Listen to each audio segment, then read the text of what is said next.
Tribunal de Contas da União dá 5 dias para Jair Bolsonaro devolver joias masculinas que recebeu da Arábia Saudita. Ministro do STF, Alexandre de Moraes, autoriza a volta do governador do Distrito Federal, Ibanez Rocha, ao cargo. Rio Grande do Norte tem a segunda noite de tiroteios e destruição. Governo relança o programa de segurança pública com maior atenção à violência contra as mulheres. Setor bancário mundial tem mais um dia de apreensão com problemas no segundo maior banco da Suíça. No Dia Mundial do Consumidor, brasileiro começa a entregar a declaração do imposto de renda. Estudantes fazem novo protesto em São Paulo contra mudanças no ensino médio. E a mostra 100 anos de arte moderna em terras pantaneiras passa pela Universidade Estadual do Mato Grosso do Sul. A partir de agora, no Jornal das 22.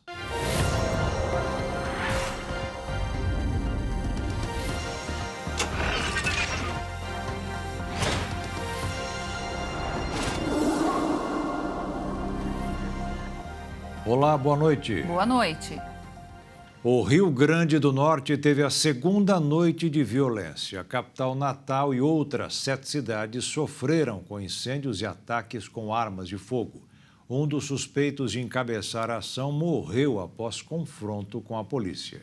48 horas. Até o momento, essa é a contagem do tempo em que o estado potiguar sofre com atentados e ataques do crime organizado. Conforme apurado, os ataques estão sendo realizados por membros de uma facção criminosa local e os alvos têm sido os mesmos do dia anterior: incêndios em prédios públicos, comércios e veículos. Apesar do reforço na segurança com a chegada de 100 membros da Força Nacional de Segurança, os ataques seguiram em várias partes do estado. A onda de violência está impactando os serviços públicos. Em Natal, o transporte público voltou a ser recolhido às garagens por volta das 11 horas da manhã, após um novo ataque a ônibus. Ainda na capital, a prefeitura suspendeu o atendimento em unidades básicas de saúde e em escolas da rede municipal por tempo indeterminado. As ações policiais, mesmo de maneira lenta, têm surtido efeito para a segurança da população. Um homem de 29 anos, apontado pela polícia como um dos responsáveis por organizar os ataques, morreu após um confronto com policiais em João Pessoa, na Paraíba. José Wilson da Silva Filho era foragido dos sistemas prisionais da Paraíba e do Rio Grande do Norte e estava escondido no bairro Paratibe, na capital paraibana. Ele fazia parte do grupo criminoso responsável pelos ataques e já era monitorado pelo departamento há cerca de 1 ano. Enquanto o poder estadual faz o que pode para conter a onda de violência, a federação busca encontrar formas de auxiliar o estado nortista. O ministro da Justiça, Flávio Dino, afirmou que o governo segue avaliando a sequência de ataques e pode enviar mais agentes da Força Nacional ao estado, se o clima de agitação continuar. Mas, ao que parece, os ataques estão motivados principalmente pelas condições encontradas nas penitenciárias do estado. Segundo relatos, marmitas com comida estragada, presos em tratamento inicial de tuberculose, torturas físicas e psicológicas são alguns dos pontos levantados pelas pessoas com privação da liberdade. Dessa forma, a Secretaria Estadual de Segurança Pública não descarta que a ordem para a onda de ataques a tiros e incêndios tenha partido de dentro de presídios, já que a maioria dos integrantes da facção criminosa do estado se encontra reclusa. Os atos de vandalismo já atingiram 29 cidades no estado. O Exército Brasileiro aumentou a fiscalização na fronteira com o Paraguai com ações em rodovias e no Aeroporto Internacional de Ponta Porã. Os cães de guerra se preparam para farejar. O pastor belga Malinois Chazan e o labrador Oxer, treinados por militares do Exército Brasileiro, foram até a área restrita da Polícia Federal no Aeroporto Internacional de Ponta Porã, cidade brasileira gêmea da Paraguaia, Pedro Juan Cabalheiro. Os nossos cães eles têm algumas capacidades. Uma delas são os cães de faro para detecção de entorpecentes. Então nós estamos aqui atuando, complementando as ações da Polícia Federal local, que é a responsável por fazer o policiamento aqui dentro do aeroporto. E aí os nossos cães ajudam justamente no farejamento das bagagens que são despachadas, para que nós tenhamos certeza que não há nenhum tipo de tráfico saindo aqui do nosso aeroporto internacional. Os cães farejaram bagagens de passageiros que saíram aqui da fronteira com destino a São Paulo, de onde é possível fazer conexões para outros estados brasileiros e também para outros países. Desta vez não foram encontradas irregularidades, mas a rota é um prato cheio para os criminosos que tentam burlar a fiscalização na fronteira. A ação faz parte da Operação Ágata, deflagrada pelo Exército Brasileiro na faixa fronteiriça com o Paraguai e Mato Grosso do Sul, onde atua a 4ª Brigada de Cavalaria Mecanizada em um trecho que compreende da cidade de Caracol, na região sudoeste do estado, até Mundo Novo, na divisa com o Paraná. 400 homens estão mobilizados e 50 viaturas.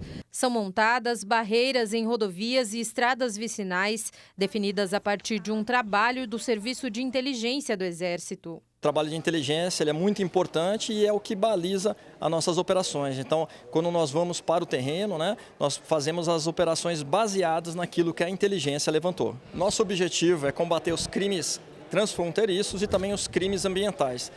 De igual modo, aumentar a presença do Estado aqui na faixa de fronteira e também prestar apoio à sociedade. Tráfico de drogas, o contrabando de cigarros e de eletrônicos também. Também fazemos apreensões muitas vezes de carros roubados. Nós trabalhamos com todos os órgãos de segurança pública da região. Então, com a Polícia Federal, Polícia Militar, Polícia Civil, as polícias locais também. Então nós procuramos que essa operação seja interagências. É um ponto forte aí desse tipo de operação, é atuar com esse tipo de agência. Nesta abordagem na BR-463, os militares vasculharam o porta-malas deste carro e encontraram pacotes de cigarros que seriam contrabandeados. No posto de fiscalização, além da abordagem de veículos, ainda é montada uma estrutura de comunicação para contato com a base da operação e radares com equipamentos como os que estão nesta viatura, capazes de detectar e fazer imagens de veículos suspeitos na região a longas distâncias. Toda a ação ainda é acompanhada por 3 oficiais do Exército Paraguaio, que fazem intercâmbio de informações e estratégias de atuação. Um deles é o capitão Morínigo, que atua em Concepción, cidade que fica a cerca de 200 quilômetros da fronteira entre os dois países. É uma experiência muito interessante para nós, para poder intercambiar nossos procedimentos, a forma em que encaramos as operações. Assim também nós lo hacemos de maneira similar de nosso lado. Mais de 400 mil notas falsas circularam no Brasil no ano passado, segundo o Banco Central. Práticas criminosas que viraram alvo de operações da Polícia Federal. Conseguir dinheiro falso nunca esteve tão fácil como nos últimos anos. As negociações dos criminosos começam, na grande maioria das vezes, pela internet e envolvem até empresas de entrega de encomendas, como os Correios, que viraram um braço de investigação muito importante para a Polícia Federal. Os órgãos trabalham em conjunto para o monitoramento e fiscalização, em que é feito um cruzamento de dados. A partir disso, os agentes federais descobrem toda a cadeia, desde a produção da moeda falsa até a sua distribuição. Um desdobramento desse trabalho foi a Operação Notas Fakes, realizada essa semana em diversas cidades da Bahia, com o objetivo de combater a aquisição e a introdução na circulação de cédulas falsas. Ao todo foram cumpridos 5 mandados de busca e apreensão. O indivíduo que adquirir, vender, trocar ou colocar em circulação moeda falsa pode pegar penas que chegam até 12 anos de prisão, além de ter que pagar uma multa. Embora a pressão da polícia em cima dos criminosos, ainda existem diversas notas falsas circulando livremente no mercado. E para não cair em golpes, é importante tomar alguns cuidados e, principalmente, analisar alguns detalhes nas cédulas. Como, por exemplo, observar a marca d'água, que aparece contra a luz com a imagem do animal da cédula e o valor. Observar também o fio de segurança, o traço escuro que é visível quase no meio da nota, além de sentir com as mãos o relevo no papel em algumas áreas da cédula, como na legenda República Federativa do Brasil na frente da nota e Banco Central do Brasil no verso, e visualizar o valor da nota no chamado quebra-cabeça, visível quando colocamos a nota contra a luz. Os moradores da Cidade de Deus, na zona oeste do Rio de Janeiro, viveram um clima de guerra na manhã desta quarta-feira. O local foi alvo de uma grande operação da Polícia Militar contra o crime organizado. Segundo informações, o lugar vinha sendo usado como base do Comando Vermelho em uma disputa entre facções criminosas. A operação terminou com 3 mortos, 19 presos e apreensão de drogas e armas. O Tribunal de Contas da União tomou hoje uma decisão sobre o caso das joias que a família Bolsonaro recebeu da Arábia Saudita. Em sessão plenária na tarde desta quarta-feira, o Tribunal de Contas da União determinou que o ex-presidente da República, Jair Bolsonaro, devolva as joias que ganhou da Arábia Saudita dentro de um prazo de 5 dias. As joias deverão ficar sob a custódia da Presidência da República até que a investigação sobre o caso seja concluída. O ministro Augusto Nardes, relator do caso no Tribunal de Contas da União, reformulou a decisão anterior que determinava que Bolsonaro ficasse com as joias e foi seguido pelos demais ministros. O Tribunal de Contas da União também determinou que a Receita Federal entregue à Presidência da República o estojo de joias que foi apreendido no aeroporto de Guarulhos em outubro de 2021. Essas joias que foram apreendidas seriam um presente para a ex-primeira-dama Michele Bolsonaro. O Tribunal de Contas da União também quer uma auditoria completa em todos os presentes recebidos por Jair Bolsonaro na condição de presidente da República entre os anos de 2019 e 2022. Essa investigação começou depois que veio à tona a informação de que a Receita Federal apreendeu no aeroporto de Guarulhos um estojo de joias que seria dado à ex-primeira-dama Michele Bolsonaro.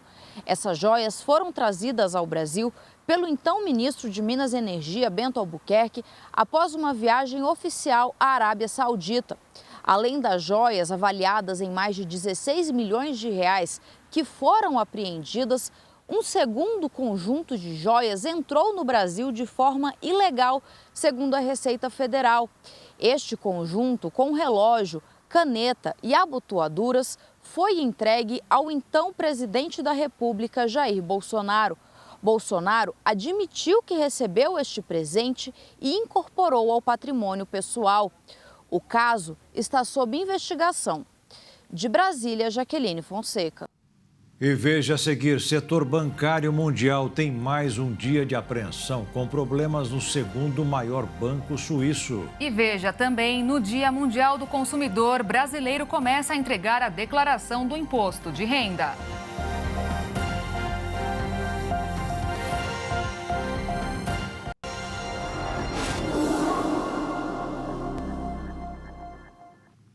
O Banco Central da Suíça garantiu hoje que vai dar suporte ao Credit Suisse. O segundo maior banco do país aumentou a tensão do mercado mundial, que começou com a quebra de 2 bancos dos Estados Unidos. O medo sempre é de contágio.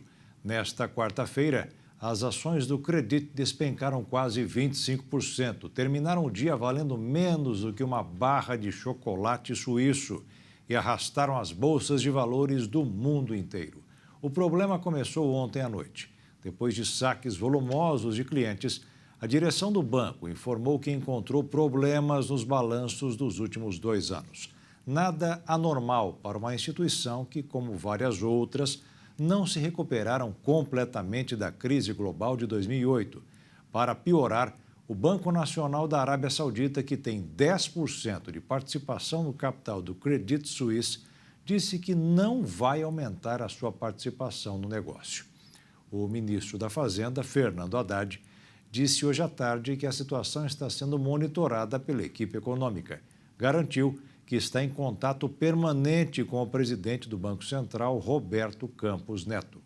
No mercado financeiro, as preocupações de uma possível crise bancária mundial continuam entre os investidores após a instituição financeira da Suíça ter um novo aporte de capital negado por seu maior acionista, da Arábia Saudita. Cenário que fez o dólar fechar em alta nesta quarta-feira de 0,70%, cotado a R$ 5,29 na venda. E a Bolsa de Valores fechou em queda de 0,25% aos 102.675 pontos. E o ministro da Fazenda, Fernando Haddad, também disse hoje que já entregou ao presidente Lula a proposta que vai estabelecer novos critérios para os gastos do governo. É o que deverá substituir o teto de gastos. O presidente disse que não viu, mas que pretende se reunir com Haddad amanhã. A intenção é que tudo fique esclarecido antes da viagem presidencial à China, marcada para o próximo dia 24. Começou hoje o prazo para a declaração do imposto de renda. Em coletiva, no Ministério da Fazenda de São Paulo, foram apresentadas as novidades para os contribuintes. Nesse ano, a declaração do imposto de renda sofreu uma alteração na data.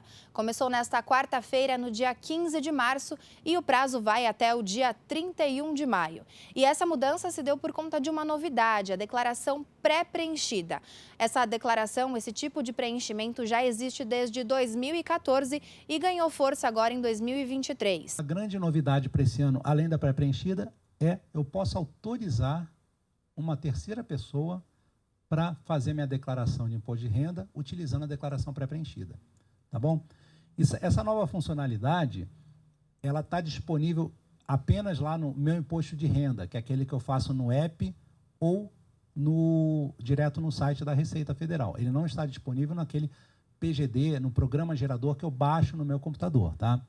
E eu tenho regras de uso limitado. Essa autorização de acesso, ela tem algumas regras. Por que a Receita criou essa autorização de acesso? Muita gente vinha reclamando que ia preencher a declaração de um pai, de um filho, e não conseguia puxar para a preenchida dele, não tinha essa funcionalidade. Então, o meu público-alvo para essa autorização de acesso é aquele pai que quer puxar os dados de um dependente, né? Então, eu tenho um dependente e quero puxar os dados dele quando eu puxar minha pré-preenchida. Então, esse é o meu primeiro público. Ou seja, eu vou fazer minha pré-preenchida e já puxo as informações também dos meus dependentes que constavam na minha declaração. O outro público é aquele grupo familiar, ou seja, aquele pai que faz para o filho, o vizinho que faz para o outro, né? Então, para facilitar com que essas pessoas utilizem também a declaração pré-preenchida. São esperados mais de 38 milhões e 500 mil declarações em todo o país. Apenas no estado de São Paulo, mais de 12 milhões de pessoas devem fazer a declaração. De São Paulo, Bruna de Giaimo.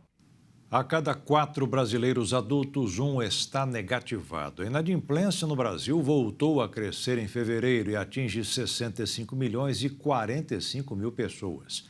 Uma alta de 0,47% em relação a janeiro, de acordo com dados da Confederação Nacional de Dirigentes Lojistas e do Serviço de Proteção ao Crédito. Já na comparação com fevereiro do ano passado, o volume de consumidores com contas atrasadas cresceu 7,49%.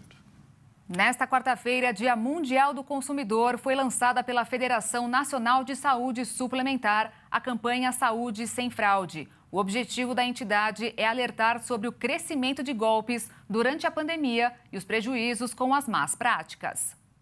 A campanha educativa conta com cartilhas, vídeos, entrevistas e postagens para alertar os usuários e as empresas das práticas mais comuns, como a falsificação de documentos de identificação e de comprovante de endereço, vínculo familiar ou empregatício irregular e falsa comprovação do plano anterior, para a redução de carências. Outro problema decorrente são as solicitações de reembolso de consultas e exames, sem que esses tenham sido realizados, ou ainda o falso atestado clínico. além de outros problemas já apontados, como o fornecimento de login e senha e o empréstimo da carteirinha para terceiros, omissão de doenças pré-existentes, fracionamento e falsificação de recibos, como, por exemplo, se o usuário passa em uma consulta de R$ 400 e pede 2 recibos de R$ 200 para poder pedir o reembolso 2 vezes. Já no caso dos corretores, os golpes mais comuns são as vendas de planos de saúde falso e a apropriação de valores dos clientes. Para fugir de danos vindos de empresas que vendem serviços de saúde, é importante que o usuário dê preferência a prestadores de confiança ou que integrem a rede credenciada do plano de saúde. Realizem o pedido de reembolso diretamente à operadora e nunca compartilhem o login e a senha dos aplicativos do plano. Segundo executivos da federação, o impacto anual com fraudes e desperdícios chegou a 28 bilhões de reais no ano de 2017. A crise sanitária só agravou o quadro, pois o processo de envio de documentos para reembolso de exames e consultas foi digitalizado, e isso facilitou ainda mais as fraudes. E é bom não esquecer que tudo que os consumidores pagam devem carregar junto respeito aos seus direitos, como a segurança, a informação, a liberdade de escolha e de ser ouvido.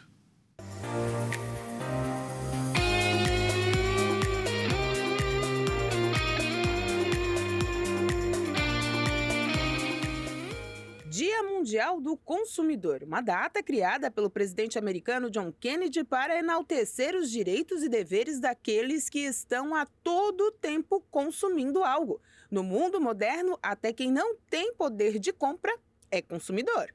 Essa é uma data muito importante para todos nós consumidores, porque ela coloca de fato um marco histórico, aquele momento em que nós passamos a ser consumidores de fato, a ter direitos positivados em legislações como o próprio Código de Proteção e Defesa do Consumidor. Ser consumidor é ter direitos, mas também é ter alguns deveres, como, por exemplo, a boa-fé nas nossas relações de consumo. É uma data muito importante para lembrar do consumo consciente e, especialmente, para lembrar que as compras por impulso, o superendividamento também estão, infelizmente, muito em alta. Por isso, mais do que nunca, é importante que nós sejamos, nessa data e em todas as outras do ano, consumidores conscientes dos nossos direitos e dos nossos deveres. A especialista fala também sobre o Código de Defesa do Consumidor, que foi promulgado em 11 de setembro de 1990 e passou a vigorar em 11 de março de 91, trazendo inovações importantes para a proteção dos consumidores brasileiros. A questão consumidor, ela vem então já em 1988 com a nossa Constituição Cidadã, mas ela recebe realmente força em 90 com a entrada em vigor do Código de Proteção e Defesa do Consumidor. Então, de 90 para cá, são 33 anos, uma lei relativamente nova, mas que é considerada à frente do seu tempo e copiada por diversos outros países ao redor do globo. É uma lei que traz direitos, traz deveres, mas que tenta, sobretudo, harmonizar as relações de consumo, aquelas relações cotidianas. E por isso que o direito do consumidor é algo tão próximo das pessoas. Como dissemos, todos somos consumidores, a todo momento adquirimos produtos ou serviços, a todo momento consumimos produtos e serviços, e por isso é algo que está tão relacionado ao nosso cotidiano. O Dia Mundial do Consumidor é uma data importante para relembrar a luta pelos direitos, conscientizar as pessoas e incentivar a busca pelo cumprimento das suas garantias. E isso é fundamental para que as empresas realmente tomem as medidas necessárias para atender à legislação. Mas também ser consumidor é ter deveres, como pagar as contas em dia, cumprir com as obrigações acordadas. Mas no final, todos nós somos consumidores? Consumidor somos todos nós. E essa é uma máxima que é de fato uma realidade. Todos somos consumidores.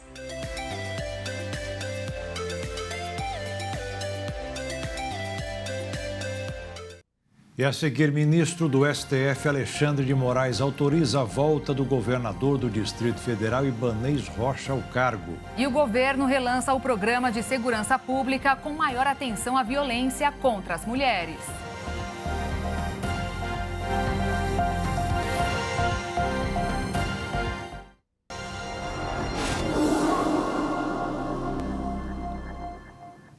O governo relançou hoje o Programa Nacional de Segurança Pública com Cidadania PRONASSE. Durante o evento, o presidente Lula criticou a atuação da Polícia Militar em áreas periféricas. 270 viaturas para atuar na Patrulha da Mulher foram entregues pelo governo federal à Polícia dos Estados. A entrega foi feita em cerimônia no Palácio do Planalto durante o relançamento do PRONASSE, Programa Nacional de Segurança Pública com Cidadania. Outra medida anunciada nesta quarta-feira, com o objetivo de combater a violência de gênero, é a criação de 40 casas da mulher brasileira nos estados. Hoje nós temos 7 casas da mulher.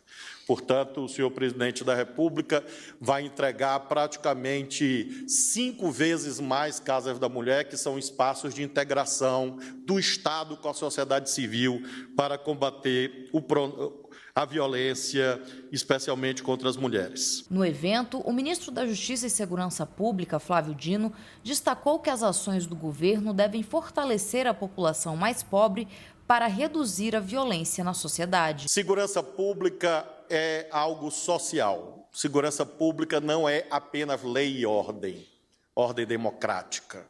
Segurança pública é uma política social. Quem perde um celular, quem tem um celular furtado e roubado, dependendo da sua faixa de renda, tem um dano maior ou menor. Um cidadão de classe média alta que tem um celular roubado ou furtado, vai no outro dia, bloqueia, vai lá e compra outro. Um porteiro, um diarista, um trabalhador da construção civil, um estudante, tem uma perda quase que irreparável. Um trabalhador da construção civil que tem uma bicicleta furtada não é a mesma coisa que uma pessoa que usa a bicicleta uma vez por ano para fazer atividade física, falo de mim mesmo. Fazer segurança pública é cuidar dos mais pobres. O PRONASSE atua em 5 eixos para combater a violência, fortalecendo ações de cidadania, com foco na educação das pessoas mais vulneráveis, combate à violência de gênero, racismo e ressocialização dos presos. Durante o lançamento do programa, o presidente Lula criticou a ação da polícia nas áreas de periferia. Ele afirmou que o governo federal deve agir em todas as esferas para garantir qualidade de vida à população mais pobre e retomar a confiança da sociedade na polícia. A polícia tem medo do povo e o povo tem medo da polícia, porque o povo não vê, em muitos lugares do Brasil, a polícia como uma coisa para lhe dar proteção. Em muitos lugares periféricos, o povo vê a polícia como uma coisa agressora da sociedade. Então, nós precisamos mudar, e eu acho que o PRONASSE pode mudar, sobretudo com formação. Formar o maior número possível de soldados para que eles aprendam, sabe, ter um comportamento mais adequado, mais civilizado no trato com o ser humano. O presidente destacou que o governo deve auxiliar os jovens para garantir a ressocialização e a educação de infratores, a fim de que eles retomem o convívio e as atividades legais, e afirmou que esse será o papel do PRONASSE. O papel do Estado é o de cuidar das pessoas. Cuidar antes das pessoas cometerem qualquer delito, mas também cuidar depois que a pessoa cometer, na perspectiva de fazer essa pessoa voltar a ter uma convivência social tranquila na sociedade brasileira. O ministro do Supremo Tribunal Federal, Alexandre de Moraes, autorizou a volta ao governador do Distrito Federal ao cargo que estava afastado desde os atos de 8 de janeiro. Ibanez Rocha ficou afastado 66 dias. A princípio, o afastamento determinado pelo período de 90 dias venceria em 9 de abril. Mas na decisão desta quarta-feira, Moraes disse não haver indícios de que Ibanez tentou criar obstáculos, prejudicar ou destruir evidências acerca da investigação após atos de manifestantes contra prédios públicos. E, por isso, revogou a medida cautelar imposta a Ibanez Rocha Barros Júnior, determinando seu retorno imediato ao exercício integral das funções do cargo de governador do Distrito Federal.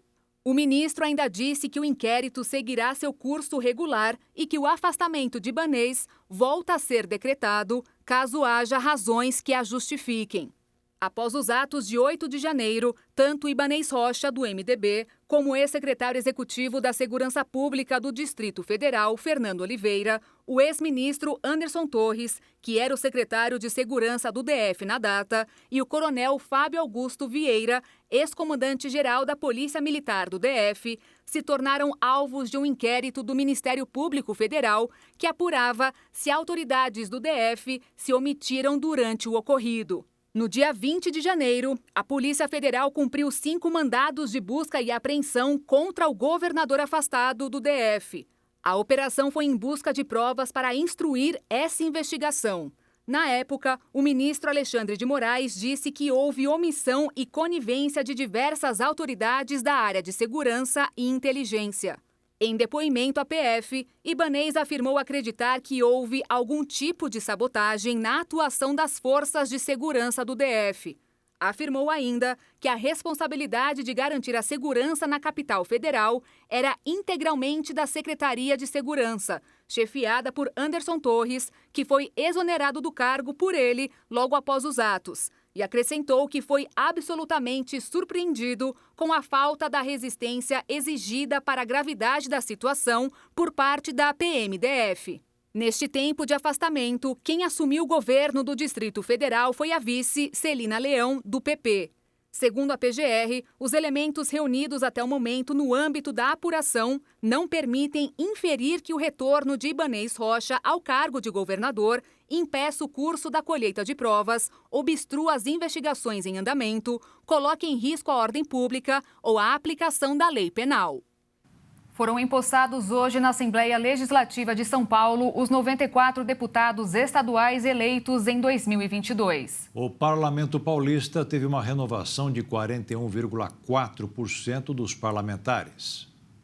O Estado elegeu no pleito de 2022 32 deputados estreantes na Casa e 7 parlamentares que não estavam na legislatura que corresponde ao período de 2019 a 14 de março de 2023. O Partido Liberal do ex-presidente Jair Bolsonaro e da base do governador Tarcísio de Freitas, do Republicanos, possui a maior bancada com 19 parlamentares. O Partido dos Trabalhadores tem 18 deputados, sendo a segunda maior bancada da Alesp. Já o PSDB ficou com a terceira maior bancada e União Brasil com a quarta.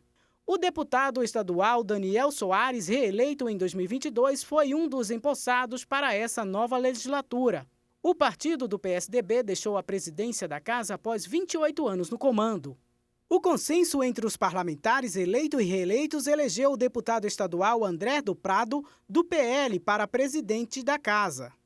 O novo presidente da Alesp é visto como um deputado republicano e moderado, adepto ao diálogo e que se relaciona bem com os colegas. A posse ocorre em data diferente das demais assembleias legislativas. Os parlamentares estaduais de todas as outras unidades federativas do país foram empossados em 1º de fevereiro de 2023. A Alesp é a única do país que dá posse aos seus deputados estaduais no dia 15 de março, mais de um mês após o início do mandato do governador. Os parlamentares que trabalhavam na Casa durante as eleições continuam tendo mandato em parte do ano seguinte, e assim podem seguir apresentando projetos para o governo vigente por cerca de 45 dias, mesmo que não tenham sido reeleitos. A diferença de datas é fruto de um vai e vem da legislação paulista, que inclusive foi ao Supremo Tribunal Federal para ser resolvido. A Constituição Federal de 1967 instituiu a posse do presidente da República no dia 15 de março, que naquela época os cargos do Executivo e do Legislativo começavam juntos. Para se encaixar no calendário do país, então a Alesp definiu em 1969 que a sua cerimônia de posse ocorreria no mesmo dia da passagem da faixa presidencial, 15 de março. Posteriormente, a Constituição de 1988 instituiu a posse do Executivo Federal em 1º de janeiro. Assim, seguindo a mesma lógica, a Constituição Paulista de 1989 seguiu a Carta Magna do país e previu a posse dos deputados estaduais para o 1º dia do ano. Entretanto, a determinação gerou uma contradição entre a Constituição Federal, que é soberana, e a estadual. Isso porque a Carta de 1988 estabelece no 27º artigo que o mandato de deputado estadual será de 4 anos. Os parlamentares haviam assumido em 15 de março de 1987 e deveriam ficar no cargo até 15 de março de 1991. A palavra final para mudar a Constituição Paulista de 1989 foi dada pelo STF. A Suprema Corte foi acionada pela Procuradoria-Geral da República, que argumentou que o mandato de 4 anos estabelecido pela Carta Magna não pode ser desobedecido por normas estaduais. Então, por maioria, os ministros acataram a argumentação e mantiveram a posse da Alesp em 15 de março. A posse desta quarta-feira foi a última que ocorre em 15 de março. Em 2019, a Alesp aprovou uma proposta de emenda à Constituição que alterou a data para 1º de fevereiro, assim como ocorre no Congresso Nacional. A mudança passará a valer na legislatura que começa em 2027. Desse modo, os deputados eleitos para a legislatura que começa nesta semana terão o mandato encurtado em 45 dias para 3 anos, 10 meses e 15 dias. Uma tempestade devastou partes do sul da Turquia nesta quarta-feira. Até o momento, 10 pessoas morreram e dezenas estão desaparecidas. A região é a mesma que foi atingida pelo terremoto que matou quase 55 mil pessoas em fevereiro. Ruas inundadas, carros submersos, casas lotadas de lama, estradas que mais parecem rios. Esse é o cenário da região sul da Turquia, que mais uma vez sofreu com os desastres naturais no país. Até mesmo as casas de containers montadas para abrigar muitas das famílias que ficaram desabrigadas desde o terremoto foram atingidas pelas enchentes. Uma delas foi arrastada e até agora não se sabe onde foi parar. Segundo testemunhas, em algumas ruas, os moradores tiveram que pular entre os telhados para escapar da água e salvar crianças de se afogarem. Com mergulhadores e barcos, forças militares do país já iniciaram a busca por desaparecidos e resgate para pessoas presas em seus prédios. Durante as últimas 24 horas, mais de 100 milímetros por metro quadrado de chuva caíram nas províncias afetadas, onde quase 3 milhões de pessoas moram e que aos poucos tentam reconstruir a sua vida após o terremoto. E a seguir, estudantes fazem novo protesto em São Paulo contra mudanças no ensino médio. E ainda, a mostra 100 anos de arte moderna em terras pantaneiras passa pela Universidade Estadual do Mato Grosso do Sul.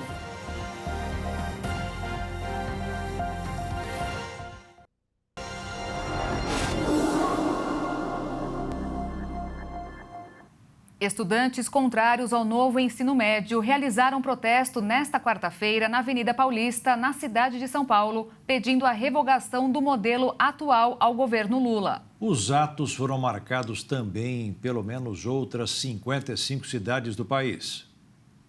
A implantação do novo formato para o ensino médio se tornou obrigatória no ano passado e registrou uma série de problemas. Os estudantes reclamam principalmente de terem perdido tempo de aula de disciplinas tradicionais. Desde o início deste ano, estudantes, professores e especialistas da área cobram o governo Lula para que o modelo seja revogado. O protesto desta quarta-feira é o primeiro problema de entidades estudantis com a gestão petista. Apesar de ter atendido às principais demandas dos estudantes com o reajuste de bolsas, de pesquisa e o aumento de repasse para a merenda escolar, o governo Lula tem resistido à pressão pela revogação do novo ensino médio. O ministro da Educação, Camilo Santana, admite apenas que é necessário fazer reajuste no modelo atual, mas não fala se haverá mudanças e quais serão feitas na sua gestão. Desde 2017, quando a reforma do ensino médio foi aprovada pelo governo do ex-presidente Michel Temer, os estudantes têm se posicionado de forma contrária às mudanças. Naquele ano, alunos foram às ruas e ocuparam centenas de escolas em todo o país para impedir a aprovação da lei. O modelo prevê que o ensino médio seja organizado em 2 partes.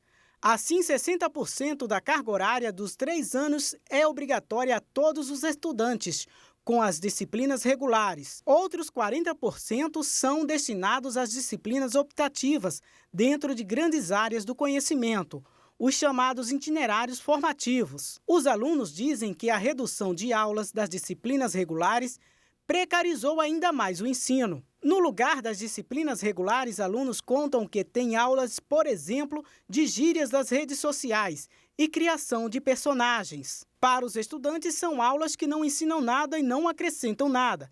Só tomam o tempo dos alunos que eles deveriam e queriam estar aprendendo outras disciplinas de maior importância para o futuro profissional. Um levantamento demonstrou que no Brasil, jovens com idades entre 14 e 29 anos não têm oportunidade de estudo nem de trabalho. O dado preocupa, já que esse grupo faz parte, ou fará em breve, da população economicamente ativa do país.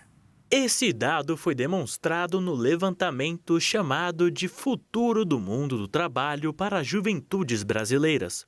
O relatório foi realizado com análise de mais de 500 publicações que tocam no tema juventude e trabalho, somados ao encaminhamento de questionários a 34 empresas. Do total dos participantes, 67,6% afirmaram que faltam cursos de qualificação profissional e formação técnica adequados para os diferentes perfis dos jovens que vivem no Brasil. A mesma pesquisa mostrou que 39% dos meninos e meninas somente trabalham, enquanto outros 15% somente estudam. Os números demonstram ainda que apenas 14% estudam e têm empregos. Um outro problema é com a classe profissionalizante, que não estão atualizadas ou em sintonia com o que o mercado espera. Essa informação foi repassada por mais da metade das empresas que participaram do estudo. 82,3% de um grupo mais volumoso ainda foi além e disse que não conseguem contratar jovens com as qualificações que necessitam para as posições de emprego disponíveis.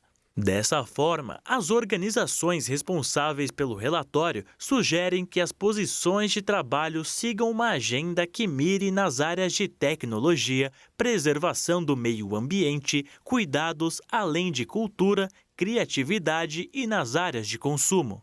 Impedir a evasão escolar e criar oportunidades de trabalho para essa faixa etária será uma das grandes missões do novo governo, por meio do Ministério da Educação e do Ministério do Trabalho e Emprego. Mais do que um desafio governamental, a questão também passa pelo sério engajamento das empresas no desenvolvimento de futuros colaboradores. Por falta de estoque, estados de todo o Brasil não têm recebido inseticidas contra o mosquito Aedes aegypti, transmissor da dengue, chikungunya e zika, na fase adulta. Só que isso vem acontecendo desde o ano passado, o que preocupa, já que vários pontos do país têm registrado alta de casos de infecção. A dificuldade de compra dos inseticidas utilizados na nebulização espacial, popularmente conhecido como fumacê, pelo Ministério da Saúde, tem feito com que os estados e prefeituras corram atrás do produto por conta própria para combater os mosquitos.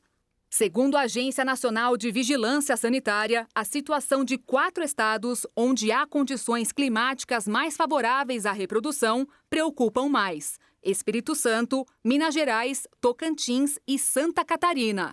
Em São Paulo, por exemplo, segundo a Secretaria de Saúde, até agora foram registrados 35.600 casos de dengue e 25 óbitos, o que representa uma redução de 13% nas infecções em relação ao mesmo período do ano passado. Porém, é uma situação semelhante ao mesmo período de 2022, em que o estado paulista foi classificado com alto risco a partir da avaliação da matriz de prioridades. Por isso, em caráter emergencial, a Secretaria da Saúde do Estado autorizou a compra do inseticida adulticida Cielo, em quantidade suficiente para pronto abastecimento de todo o estado, por R$ 3.528.000. A Secretaria de Vigilância em Saúde e Ambiente do Ministério disse ao Estadão que os contratos foram refeitos, mas como são compras internacionais que chegam de navio, a previsão de entrega é mais demorada. O atraso nos cronogramas enfrentados desde 2022 é reflexo de uma dificuldade global de aquisição do produto. O Ministério da Saúde informou que um dos fumacês estava na fase final de contratação com expectativa de recebimento do insumo nos próximos 45 dias. Tempo que fez com que a pasta optasse pela inclusão de um novo adulticida para uso em UBV, que é o equipamento que nebuliza o inseticida, para evitar a dependência de um fornecedor único. Porém, em nota técnica de Coordenação Geral de Vigilância de Arboviroses, de 3 de março, foi informado que, se aprovada a excepcionalidade pela Anvisa, por se tratar de aquisição internacional, o produto não estará disponível para distribuição nos próximos 60 dias. Até o fim de fevereiro, segundo o Ministério, o Brasil teve alta de 46% nos casos de dengue e de 142% nas infecções por chikungunya, em comparação com o mesmo período do ano passado.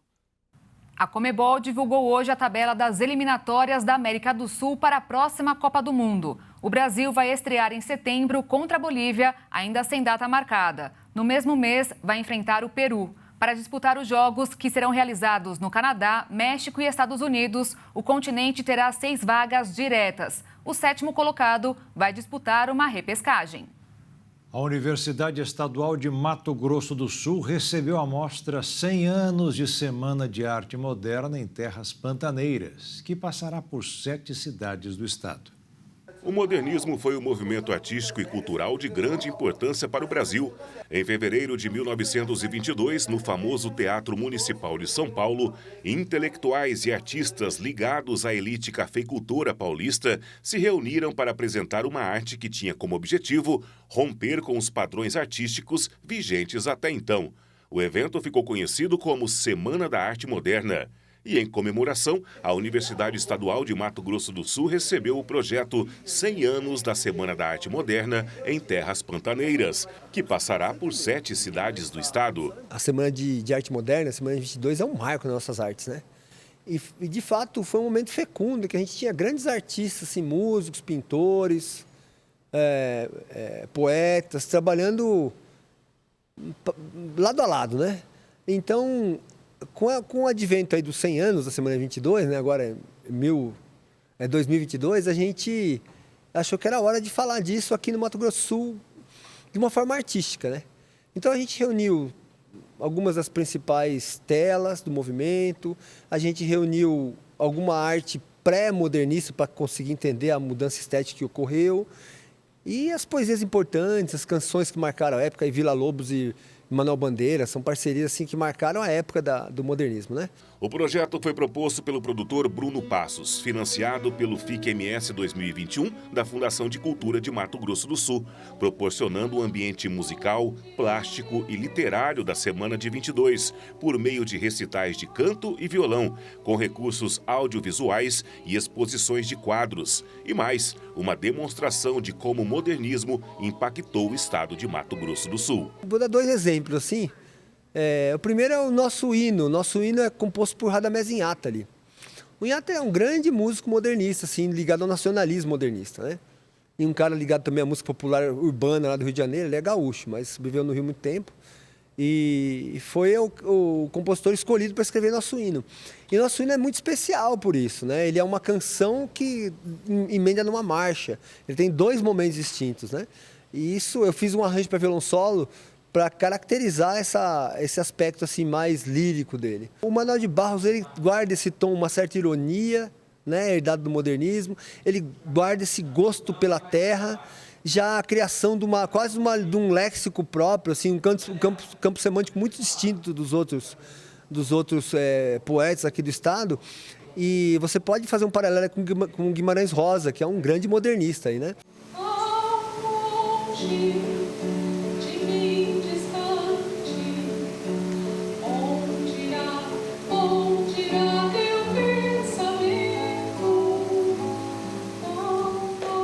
Dourados recebeu a apresentação inaugural. Agora, outros municípios do estado terão a oportunidade de contemplar a arte moderna em terras pantaneiras. A gente procurou os campos da UEMS que tivessem interesse, né, nessa área mais estética, onde tivesse letras. Então a gente tem aqui Dourados abrindo, depois a gente vai ter Ponta Porã, depois vai ter Coxim, Aquidauana, Jardim Bonito, e a gente deve encerrar em Campo Grande. Então, uma turnê considerável.